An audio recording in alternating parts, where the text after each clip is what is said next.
Bonjour. Bonjour, bonjour. Donc, aujourd'hui, nous retrouvons le thème anatomie yoga, c'est-à-dire tout le département d'anatomie pour le mouvement qui, depuis 40 ans, explore les uns après les autres les thèmes régionaux, c'est région par région, de l'anatomie incrustée, incluse dans les postures. Pourquoi? Parce que c'est très particulier. Le yoga fait faire des choses au corps qu'on ne retrouve pas du tout dans d'autres techniques. En particulier, le fait de se mettre dans toutes sortes d'orientations, c'est très spécifique au yoga. Et aussi, le fait de demander des amplitudes importantes aux articulations racines. Ça, c'est quand même très spécifique de ce champ de mouvement corporel. Voilà. Donc, Anatomie Yoga s'intéresse à tout ça, avec beaucoup d'échanges d'informations depuis 40 ans. Et aujourd'hui, je vais vous proposer de voyager dans un extrait du stage Anatomie Yoga hanche. Au début, j'avais mis hanche, c'est tout.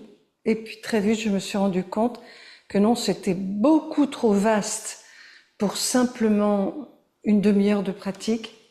Donc, j'ai gardé hanche devant, hanche antérieure, la hanche par devant. Et c'est ce qu'on voit sur, si tu peux régler François, notre kakemono, là.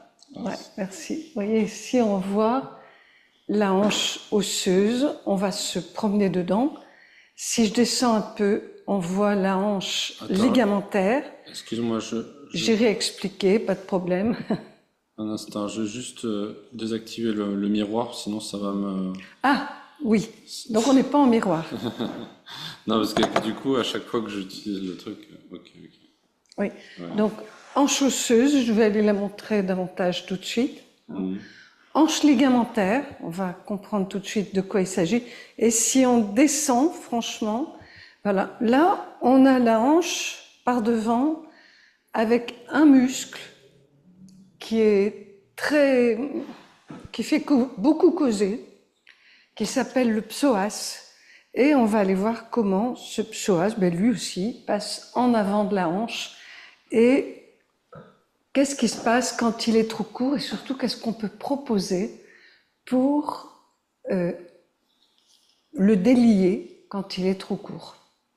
Même si on n'ira pas dire tout sur le psoas ce soir, c'est bien évident, c'est beaucoup trop court. Voilà. Eh bien, je vous propose qu'on aille d'abord définir ce que c'est que la hanche. Donc la hanche, c'est une articulation. Et quand on dit la hanche, j'ai beaucoup enseigné la danse. Quand on mettait les mains là, on disait pour danser toutes sortes de choses. On disait on met les mains aux hanches. Alors, quand on met les mains ici, ce ne sont pas les hanches, ce sont les crête-iliaques du bassin, c'est-à-dire la partie la plus haute du bassin. Et donc la hanche, c'est franchement plus bas. Là, je mets le bassin de moulage sur le mien, contre le mien. Non, je vais tourner un peu, voilà, comme ça. Très bien. Et vous voyez, la hanche, ce n'est pas ici. Ici, j'ai la hanche populaire de la danse. Mais l'articulation est plus bas. Je mets les doigts dedans. Là, c'est la partie de la hanche qui appartient au bassin, qu'on appelle les cotyles. Vous voyez ces surfaces articulaires qui ont une forme un peu de croissant. Donc là où il y a du bleu, eh bien, c'est qu'il y a un nappage de cartilage articulaire qui est un tissu, une petite patinoire, un tissu extrêmement glissant. Qu'est-ce qui va venir patiner dans cette surface qui a un peu une forme de bol? Eh bien, la hanche du fémur. Donc ici, j'ai un fémur dans les mains et je viens mettre la tête de fémur toute ronde. Je viens la mettre dans son logement, c'est-à-dire dans son cotyle.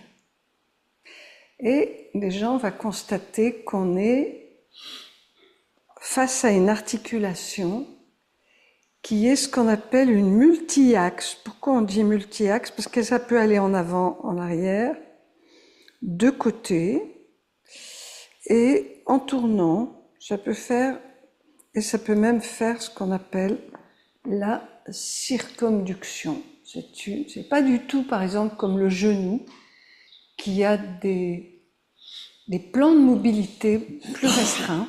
Une hanche, c'est ce qu'on appelle en mécanique une rotule. Ça va dans tous les sens. Et soit c'est le fémur qui va y aller, soit c'est le bassin. Regardez, là, je fais bouger le bassin autour de la tête de fémur. Et ce sont toujours des mouvements qu'on peut appeler des mouvements de hanche. Voilà. Alors, pourquoi on a dit hanche devant?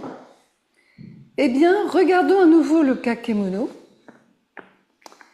Et vous voyez quelques postures représentées. Si tu peux centrer sur le kakemono, François, ça nous irait bien. Oui, voilà. Vous voyez, on a une posture ici qu'on appelle souvent le croissant. Là, on a l'arc.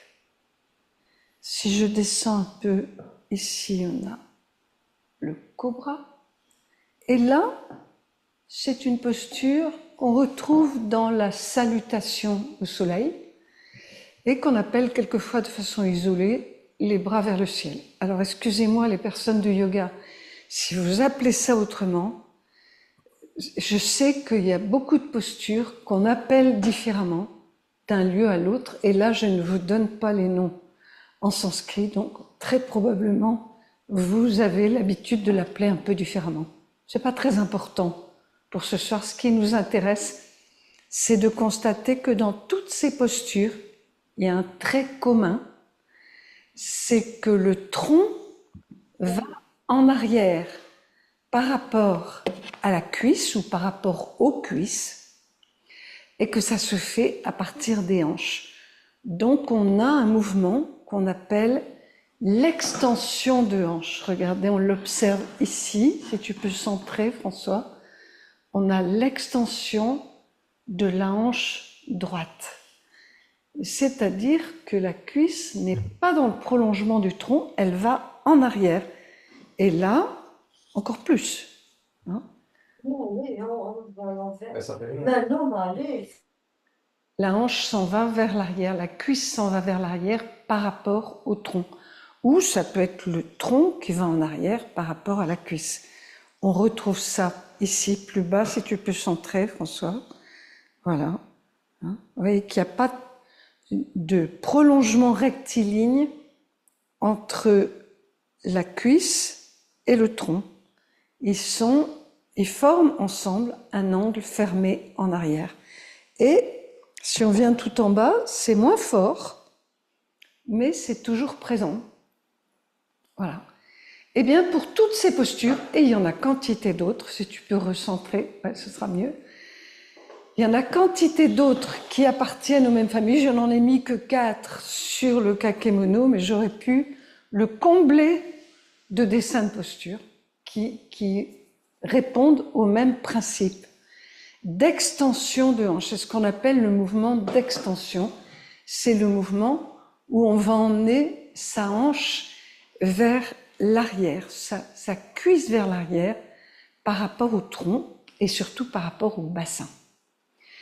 Et là, eh bien, il faut savoir que c'est un mouvement qui est souvent limité et que quand il y a une limite au niveau de la hanche elle-même, donc de l'articulation de hanche, quand il y a une limite pour faire partir la cuisse en arrière par rapport au tronc, ou le tronc, le bassin en arrière par rapport à la cuisse, qui revient au même, je le redis, hein, et quand il y a une limite là, le risque, toujours, il est toujours le même, c'est de compenser en faisant faire partiellement le mouvement, non pas ici, mais plus haut, c'est-à-dire, excusez-moi, c'est en miroir et je me plante tout le temps, c'est-à-dire ce qui nous manque ici, on va le surdemander là. Or là, si ce n'est pas choisi d'aller en arrière, ça peut être tout à fait surmenant et pas du tout désirable. Donc c'est très intéressant, dans toutes ces postures, d'avoir une hanche très généreuse pour aller en arrière. Et paradoxalement, ce qu'il faut bien comprendre, c'est que pour que la hanche aille loin en arrière, les structures qui doivent être souples, c'est pas derrière, c'est devant. Alors ça, c'est pas toujours intuitif. Je sais que dans les stages, ça pose quelquefois un problème de se dire, ah bon, je veux aller en arrière avec ma cuisse, mais pour ça, il me faut libérer des freins qui sont devant. Alors, quels sont ces freins? Le premier frein d'un mouvement en anatomie, le premier frein qu'on considère, c'est le frein osseux.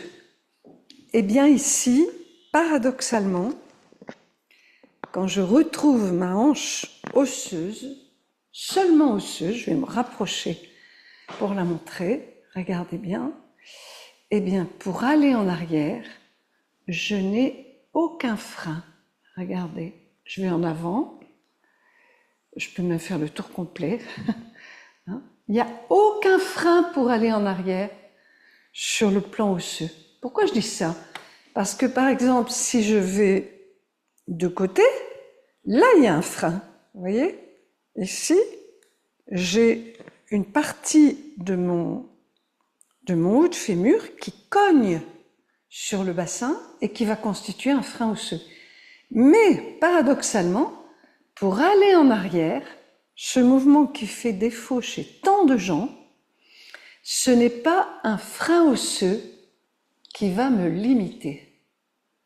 Voilà. Je voulais vous montrer cette première chose parce que c'est assez surprenant, mais le frein, donc, n'est pas du tout osseux.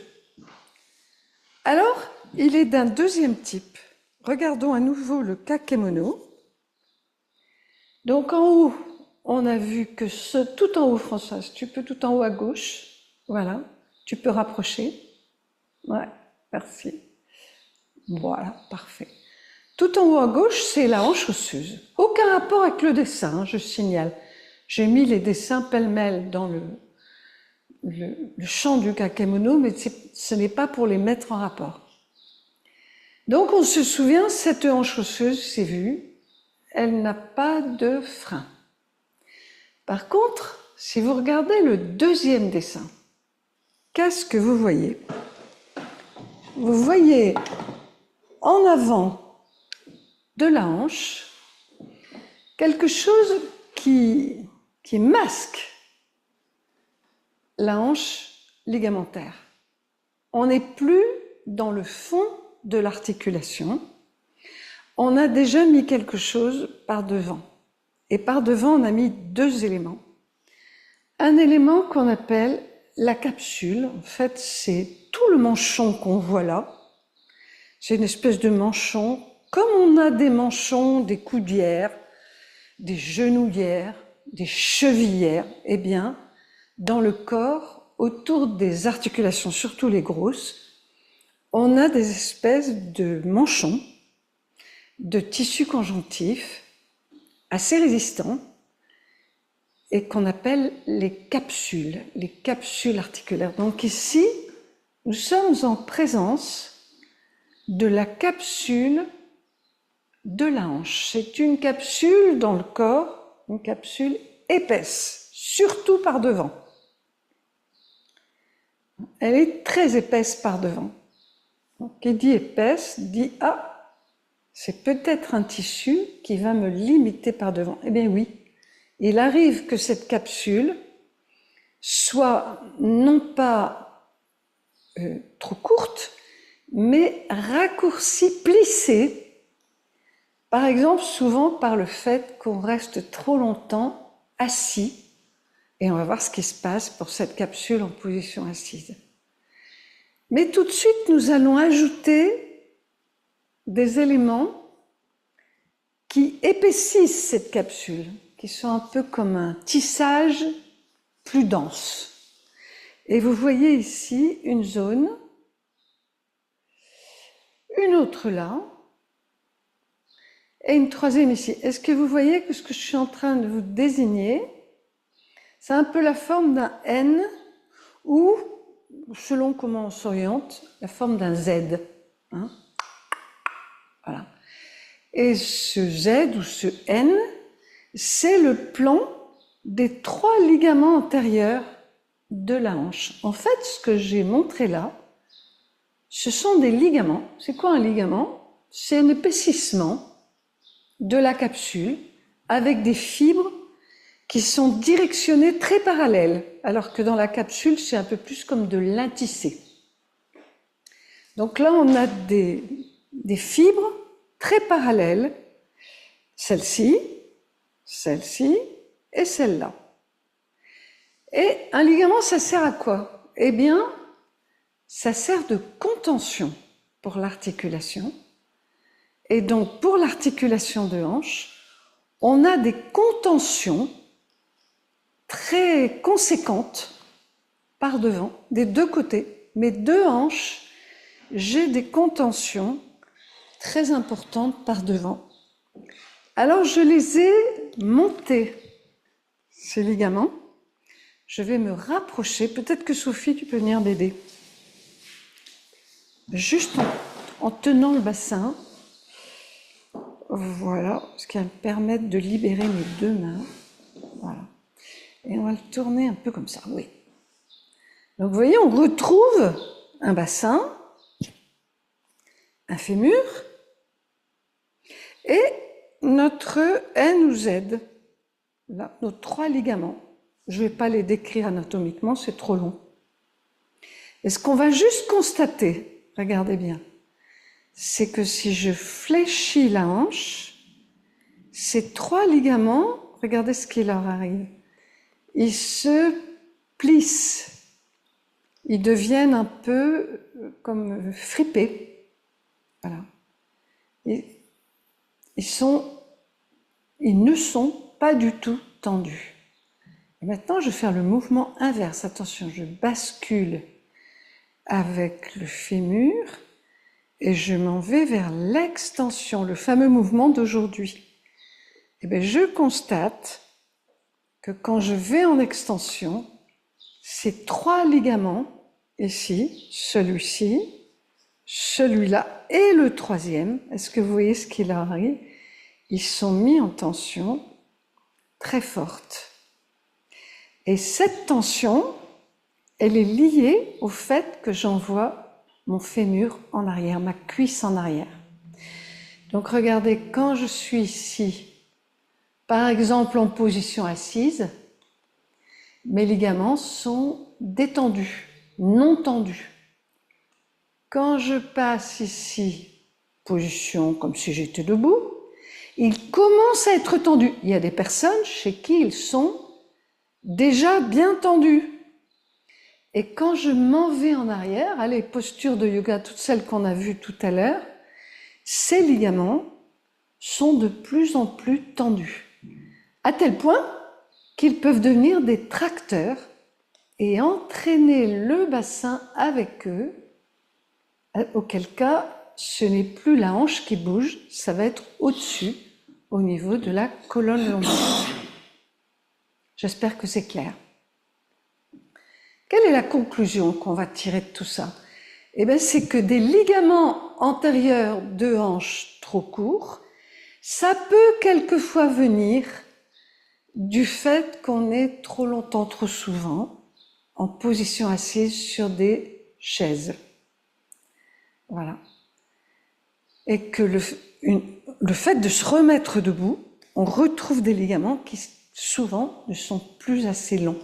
A fortiori, si on veut aller en extension de hanche.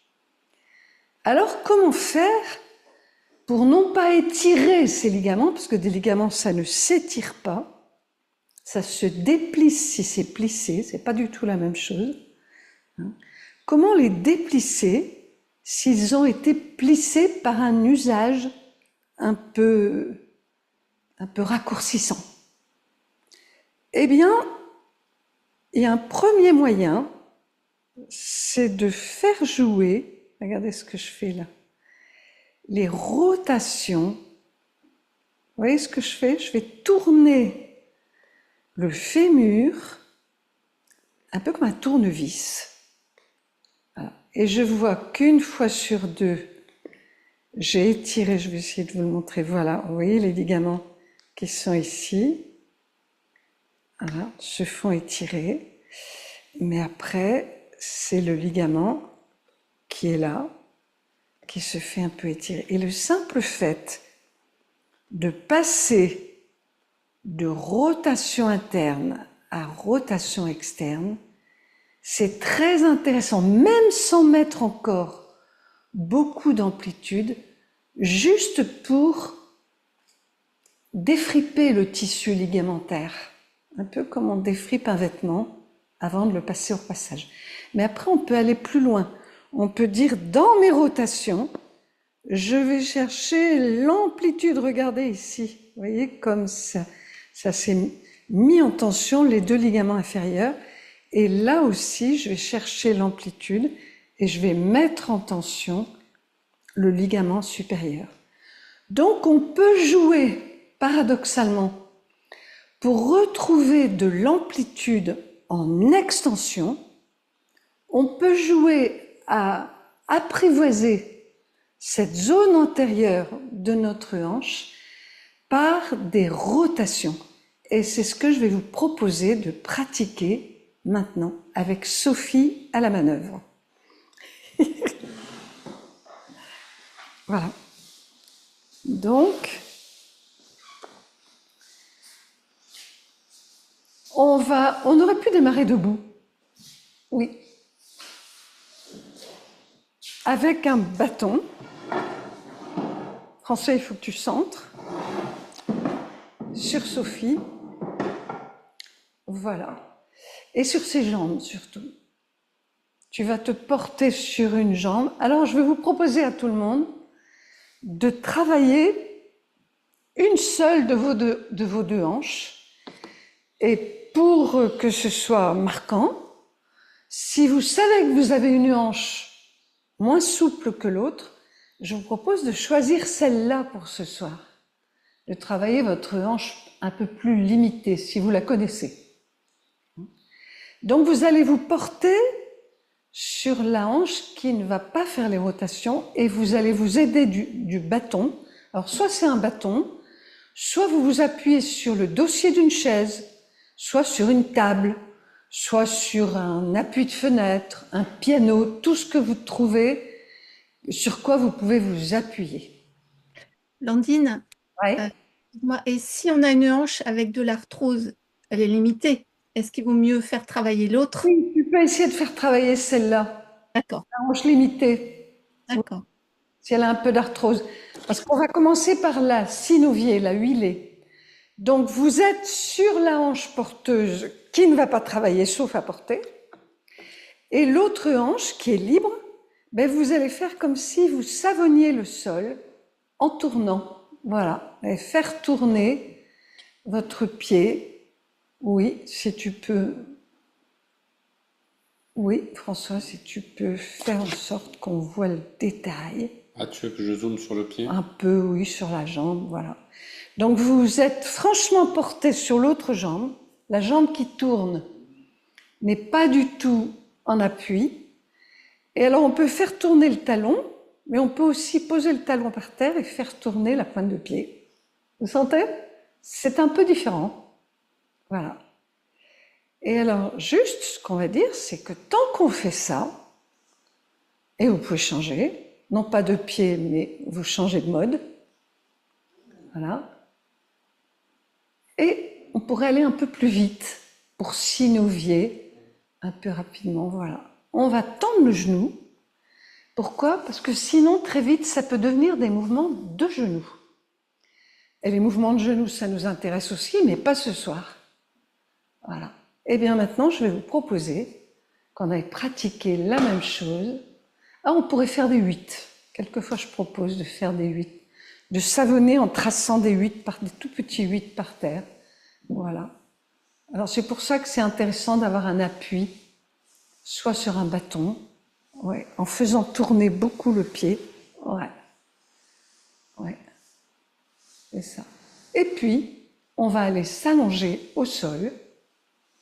Et là aussi, vous gardez au travail cette hanche qui est plutôt plus limitée que l'autre. Donc là, François, tu peux centrer sur... Voilà. Donc Sophie, tu vas allonger la jambe qui ne va pas travailler. Tu peux regarder à l'écran. Ouais. Et puis, tu vas allonger un peu l'autre hanche, ou un petit peu, voilà. Et puis, tu vas simplement faire tourner le genou qui voyage vers l'intérieur, il tombe vers l'intérieur ou vers l'extérieur. Voilà, tout simplement. Vous sentez ce mouvement qui est presque du ballon. Vous trouvez comment faire aller votre genou, votre cuisse, vers l'intérieur ou vers l'extérieur. Et puis maintenant, vous allez pratiquer ça pour que ce soit vraiment 2 hanches et plus performant au niveau de la capsule et des ligaments. Eh ben, on va allonger cette hanche, c'est-à-dire aller mettre le genou au sol et faire tourner le pied autour du talon. Sentez ça. Alors, vous allez me dire, oh là, j'ai moins de facilité. Et c'est vrai, c'est moins facile. Eh bien, on va se servir de l'autre jambe comme entraîneuse, comme jambe d'entraînement. Donc, du côté qui ne tourne pas, vous fléchissez le genou, vous posez le pied à plat et vous allez faire aller ce genou-là à l'intérieur et à l'extérieur pour faire rouler votre bassin. Voilà. Vous sentez que le bassin tombe d'un côté ou de l'autre facilement. Et ce qui nous intéresse, c'est pas tant le bassin que le pied qui va tomber d'un côté ou de l'autre. Vous pouvez aller lentement ou rapide, c'est vous qui sentez comment vous voulez. Voilà. Votre pied tombe et en fait, ce qu'il faut, c'est que votre pied aille plus loin que ce que fait le bassin. Donc vous en faites moins dans le bassin, plus dans la jambe. Voilà. Et vous sentez que vous donnez à votre cuisse des rotations internes, rotations externes. Très bien. Voilà. Parfait. Et maintenant, on va simplement allonger les 2 jambes et sentir la différence entre les 2 côtés.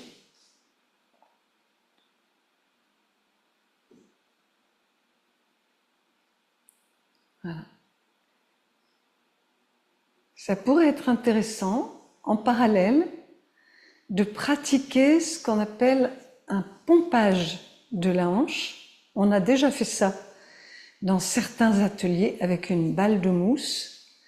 Et si vous le voulez, on mettra ça en œuvre pour un prochain atelier parce que ça prend quand même du temps. Voilà, donc dites-vous que là, vous venez de faire quoi? Quelque chose d'extrêmement simple. C'est friper, défriper le vêtement capsulaire et ligamentaire. Vous lui avez donné du mouvement, ça l'a hydraté, très bien. Et si vous êtes allé un peu loin, eh bien, ça a mis un peu en tension les ligaments, pas beaucoup pour l'instant, mais un petit peu. Et je vous propose qu'on recommence et que maintenant, le but, ce soit de faire aller le pied franchement plus loin. Donc on fléchit le genou qui va servir de jambe d'entraînement, voilà, et on reprend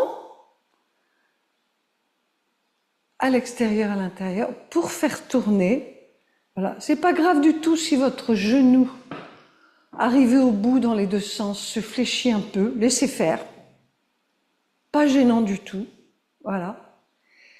Et sentez que votre pied va tomber, et maintenant, quand il tombe d'un côté de l'autre, vous en rajoutez un petit peu activement.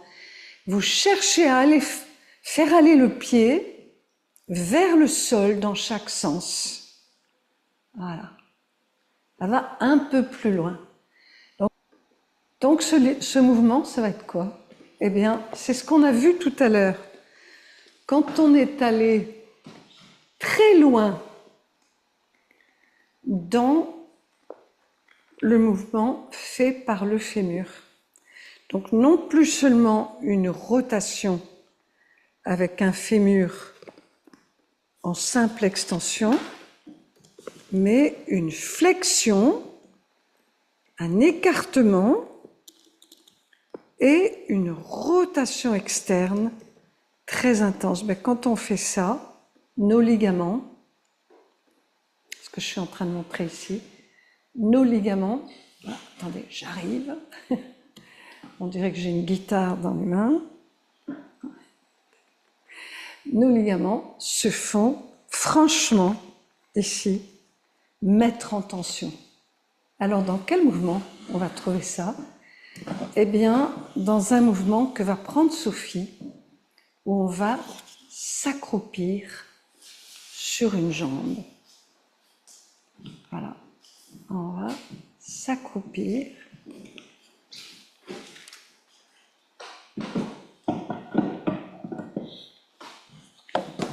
Voilà. Et ça, dans pas mal de postures de yoga, on le retrouve. Alors, question, est-ce que ce mouvement, je peux l'utiliser directement?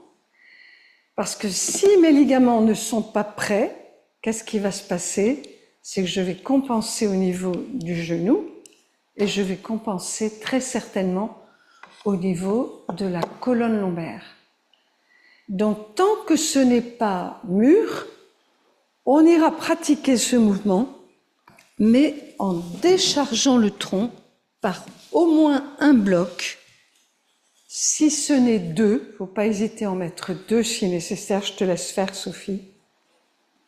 Voilà. Il ne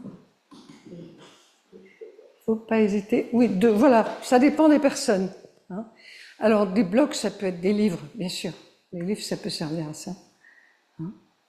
Voilà. Est-ce que tu peux juste te tourner de dos pour qu'on te voit de dos et qu'on voit, voilà, que sans le bloc, eh bien, le poids du tronc arrive sur la hanche et pour certaines personnes, c'est beaucoup trop contraignant. Et avec le bloc mis sous l'ischio, mais on va avoir les mêmes amplitudes, mais à la différence, est-ce que tu peux la dire, la différence, Sophie? Il n'y a pas le poids du tronc.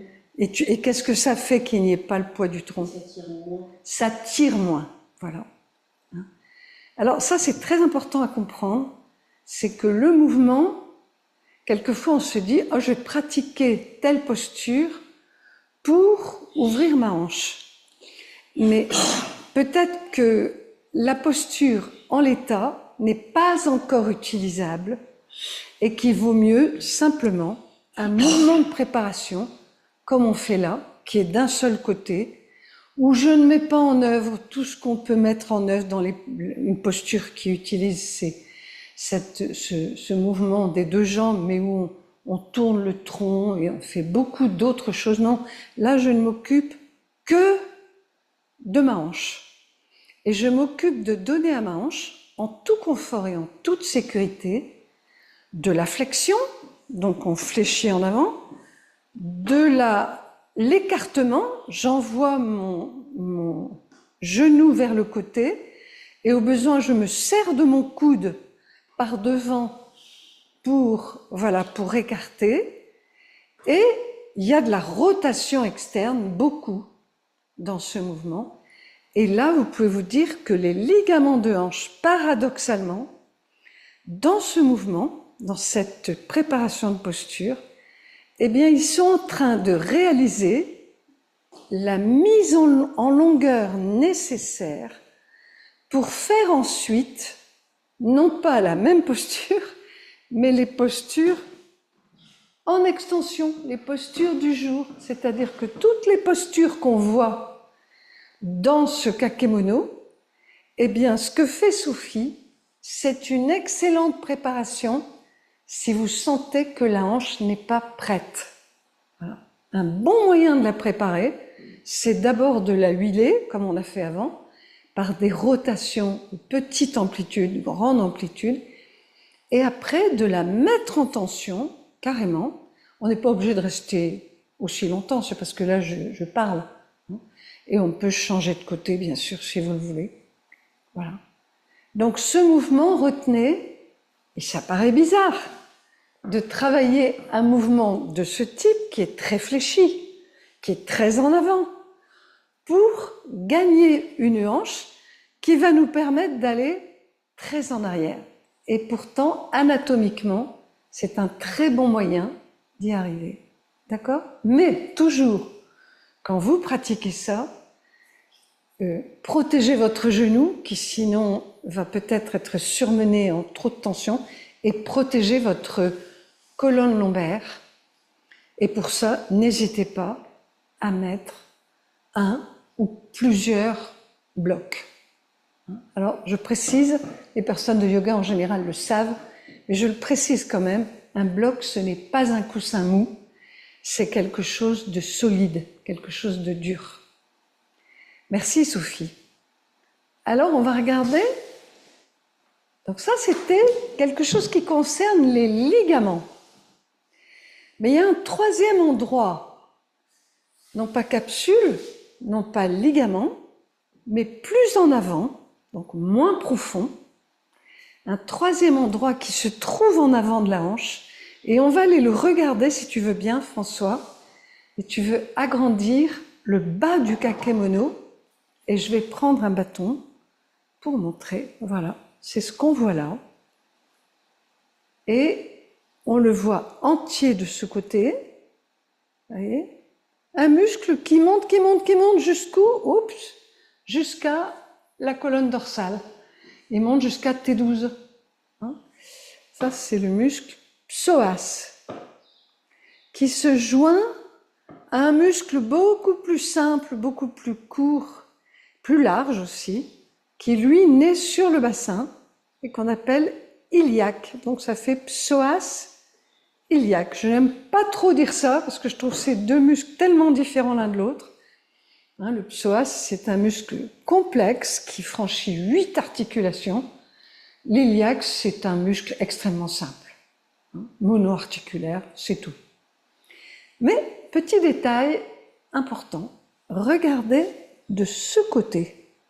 Qu'est-ce qu'on a fait? Le dessin a été coupé ici, pour montrer quelque chose qui se trouve entre le psoas, ici, et le fond de l'articulation. Là, vous reconnaissez qu'on est sur les ligaments de hanche, la capsule, la partie la plus interne.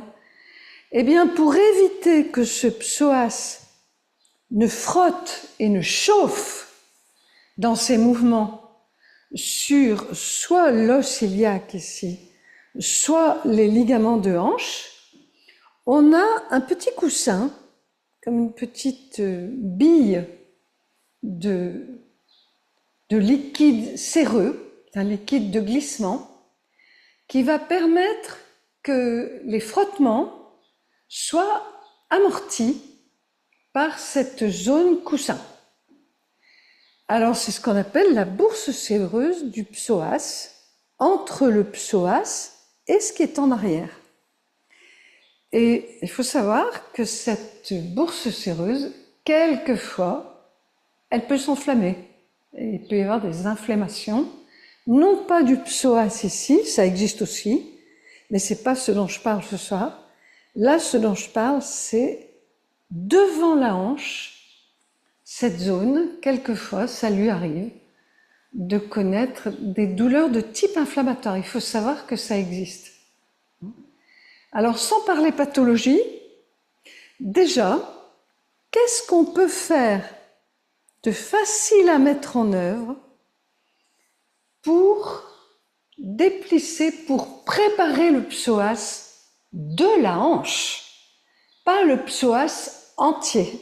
Le psoas entier, il faut aller chercher les vertèbres et c'est toute une autre histoire.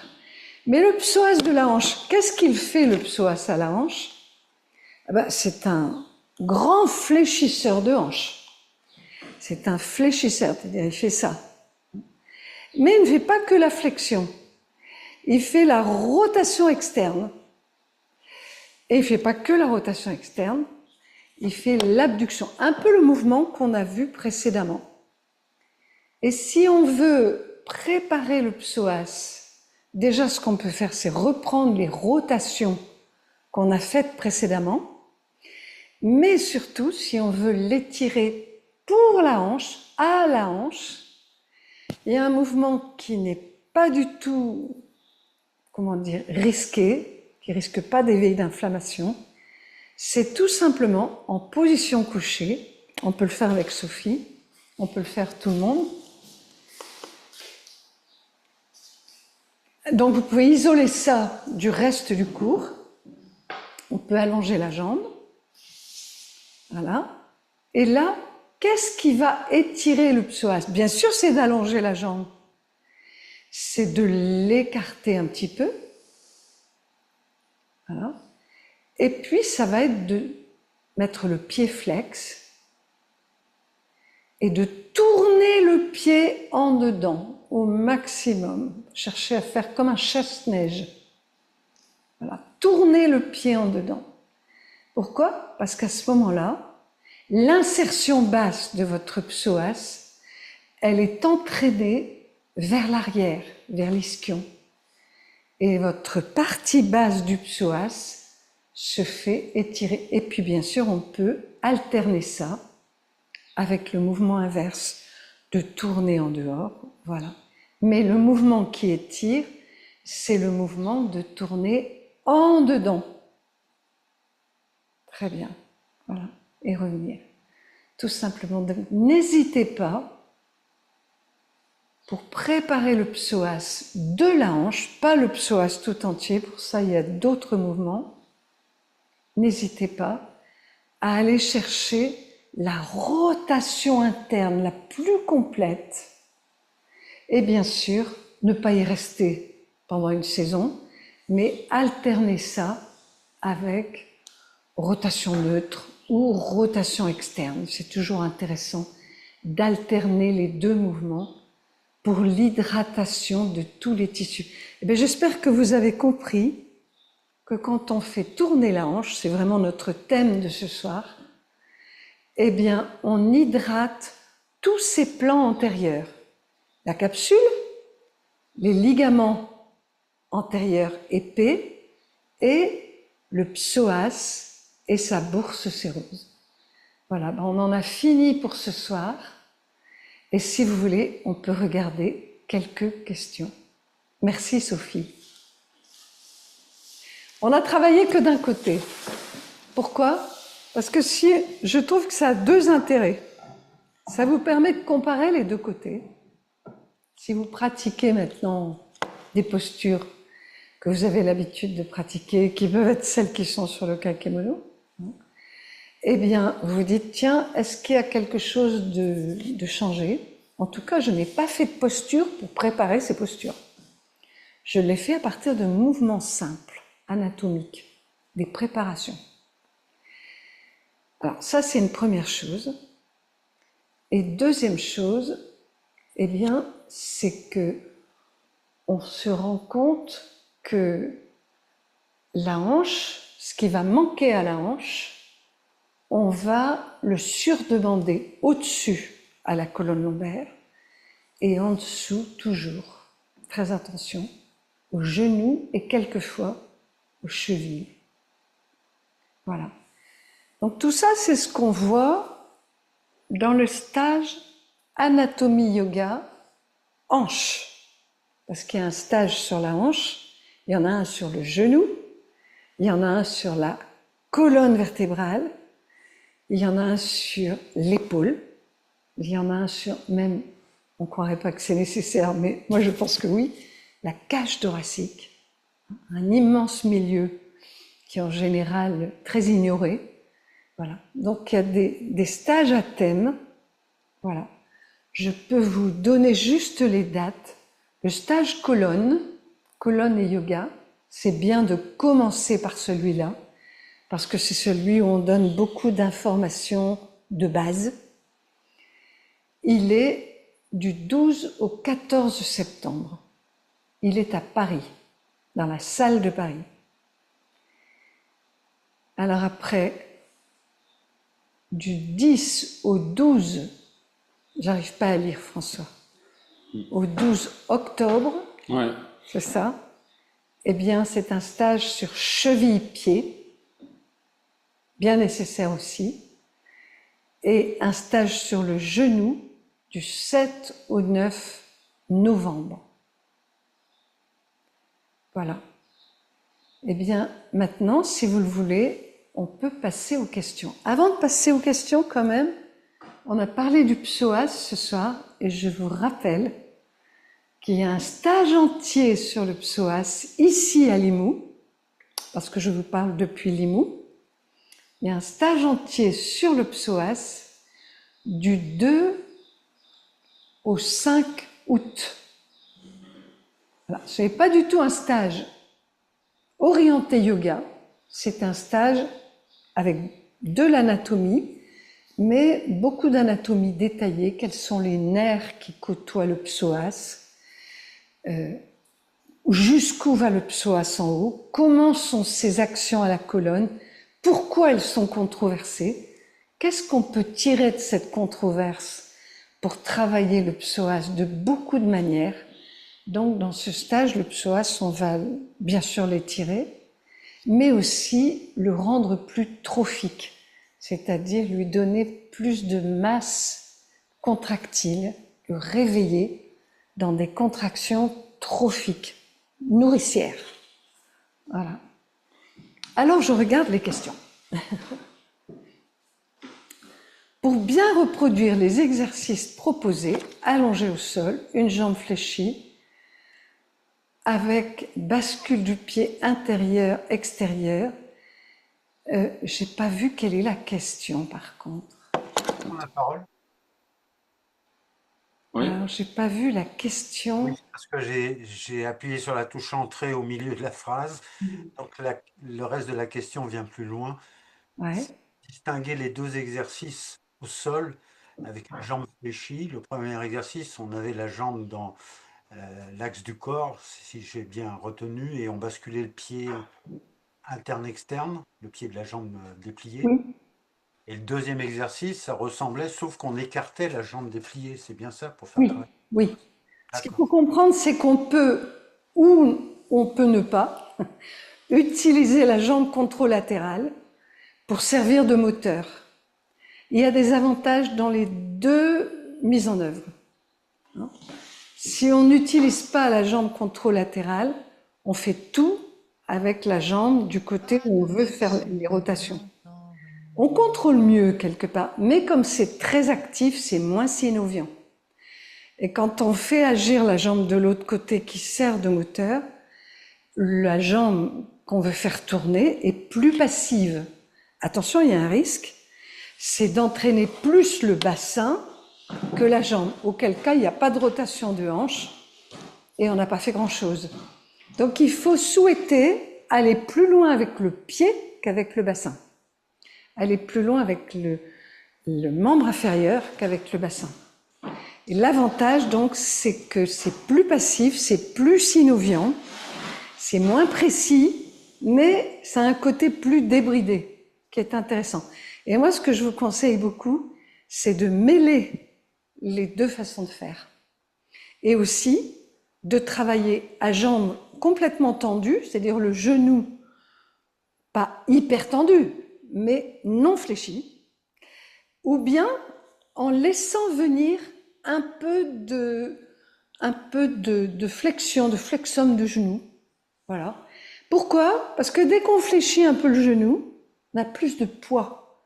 pour faire tourner le fémur. On a plus de ballon. Et c'est intéressant. Par contre, dès qu'on fléchit le genou, en même temps, on fléchit aussitôt quoi? La hanche. Et donc, on a moins de mise en tension des 3 ligaments du Z. On est plus dans quelque chose pour mobiliser le tissu, tous azimuts, mais pas pour mettre en tension. Donc, ce que j'ai essayé de partager avec vous ce soir, c'est qu'à partir du simple principe de la torsion, on peut mettre en tension de façon très progressive. On n'est pas obligé de faire tout le même jour, hein. Mais je veux dire qu'on peut trouver de la mise en tension, mais au départ, elle n'est pas désirable, cette mise en tension. Au départ, il faut juste que le tissu retrouve de l'hydratation. C'est ça qui est très intéressant. Pourquoi? Parce que le devant de la hanche, moi je le compare souvent, j'ai une image, hein, elle va peut-être vous faire rire, mais je dis souvent c'est comme le gant de ski qu'on a oublié sur le balcon du chalet le soir et on le retrouve le matin et on doit aller skier avec ça, on a du mal à enfiler. Pourquoi? Parce que le cuir a gelé, il est tout dur. Et bien le devant des hanches, chez beaucoup de personnes, c'est un endroit qui n'est pas assez mobilisé de façon facile. Donc n'allons pas tout de suite dans les grandes postures pour étirer, non, juste réhydrater, donner du mouvement, donner du déplissage confortable et un peu à la fois aller vers les mises en tension. Voilà. N'est-ce pas dangereux pour les ligaments de faire le grand écart facial? Eh bien, moi, je dirais, il y a longtemps que je ne sais plus le faire. Donc, il y a des postures que je ne sais pas faire. Je pense qu'il n'y a pas que les ligaments. Quand on fait le grand écart facial, il y a les adducteurs antérieurs qui ont besoin d'être pris de façon très progressive. Après, c'est chacun là où il en est. Oui, et puis aussi là où il a envie d'aller. Est-ce que j'ai envie d'aller faire le grand écart facial? Pourquoi pas? Si je sens que ça me fait vraiment du bien d'aller me mettre en écart à plat, très bien, mais je vais peut-être mettre un trimestre pour y arriver. Et là, dans le grand écart facial, je répète, il n'y a pas que des ligaments, pas du tout. Il y a les adducteurs antérieurs, dont un adducteur qui va jusqu'au genou, qu'on appelle le gracile, et qu'il faut ménager surtout parce que ne pas se faire de tendinite des adducteurs, c'est pas désirable. Voilà. Merci Blandine, ce sont toujours de bonnes révisions, tant mieux. Mais tu es trop loin pour moi, tout est très... c'est pour ça qu'on fait des cours en ligne, hein, pour améliorer les séances. Je pratique toujours ASR, abdos sans risque. Ah, ça c'est super. Et je retrouve ce travail des hanches. En cas de prothèse, alors là en cas de prothèse, je ne l'ai pas dit, j'aurais dû le dire au départ, j'en ai une pour ma part, qui a fêté ses 30 ans, et c'est une merveille une prothèse de hanche, hein. Voilà. Eh bien en cas de prothèse, c'est très important de savoir quel mouvement vous ne devez pas faire. Moi je sais que ma prothèse qui a 30 ans, maintenant elles sont différentes, eh bien, il ne faut pas que je l'emmène dans trop de rotation interne parce qu'elle pourrait se décoapter. Voilà. Donc, je ne fais pas de rotation interne, par exemple, pour le psoas, de ce côté-là. Je cherche à travailler mon psoas par d'autres entrées. Voilà. Mais pas par la rotation interne de hanche. De même qu'il ne faut pas, quelquefois, faire d'adduction. Donc, mais là, on n'a pas vraiment travaillé en adduction. Les mouvements accroupis qu'a fait Sophie, on peut tout à fait le pratiquer avec une prothèse. Mais surtout, mettez un bloc. Blandine, Oui, c'est question. quelles entrées pour la prothèse de hanche que vous faites, les entrées différentes puisque vous ne pouvez pas Oh, j'ai faire pas de le temps là. rotation? J'ai pas le temps là. C'est parce que D'accord. oui, ça ressemblerait, non, pour le psoas, hein. je ne vais pas étirer mon psoas par des rotations internes de hanches, parce qu'il y a moyen de le faire par plein d'autres endroits du psoas. En particulier, je vais peut-être étirer plus mon psoas au niveau vertébral Oui, et par exemple, coxo-fémoral. Tu comprends? oui, merci Blandine. Par exemple, en étant allongé sur le ventre et Non, en ramenant la jambe comme ça. non, c'est le dernier mouvement que je fais pour le psoas. D'accord. Retenez ça, c'est que chez moi, on n'étire pas le psoas de façon sagittale. Et d'accord. Pas parce que quand on l'étire en emmenant la cuisse en arrière, surtout dans un cours collectif, il y a une personne sur deux qui va payer la note au niveau de L5-S1. Donc il y a Même en plaquant le bassin au sol résolument, même toutes en les plaquant le personnes qui pli de savent le laine. faire. Toutes les personnes qui savent le faire, tant mieux pour elles. Mais tu peux pas toujours avoir l'œil partout, tu vois. Ouais. Et s'il y a une personne qui, elle va se faire mal. Ah oui, ça c'est C'est sûr. dommage. Je suis Et d'accord. si elle ne va pas assez loin, elle ne tire rien du tout. Je suis d'accord. Je suis Donc d'accord. il faut aller suffisamment loin pour mettre en tension vraiment, mais il y a d'autres mises en œuvre. Et ce Alors, mouvement pour les merci. En hanches, cas d'arthrose, il faut doser aussi, oui, oui. Mais en cas d'arthrose, ce qu'il faut surtout, c'est synovier beaucoup. Et il y a un mouvement que je ne vous ai pas montré ce soir, mais c'est très intéressant de décoapter. Et ça, si vous me le demandez, eh bien, un jour, on fera une séance pour décoapter la hanche. C'est très particulier pour lui donner, vous comprenez, un peu comme si je tractais sur mon poignet pour amener presque, ça va jamais se séparer, hein, c'est pas fait pour, mais ça va amener dans la chambre synoviale beaucoup de brassage synovial. C'est très intéressant. Après, il ne faut pas le faire sur une articulation enflammée. Mais si vous voulez, un jour, on fera ça. Décoapter la hanche. Merci pour cette heure. Désolée pour les problèmes techniques, mais ça, c'est l'époque. Et quand même, bravo François qui assure toujours. Voilà, merci. Et bien écoutez, je pense qu'il est l'heure. Et on va se dire bonsoir et bon yoga pour ceux qui pratiquent. Merci à Sophie. Merci à François. Et à bientôt. Je pense qu'on va se retrouver peut-être début août. Hein? Au revoir.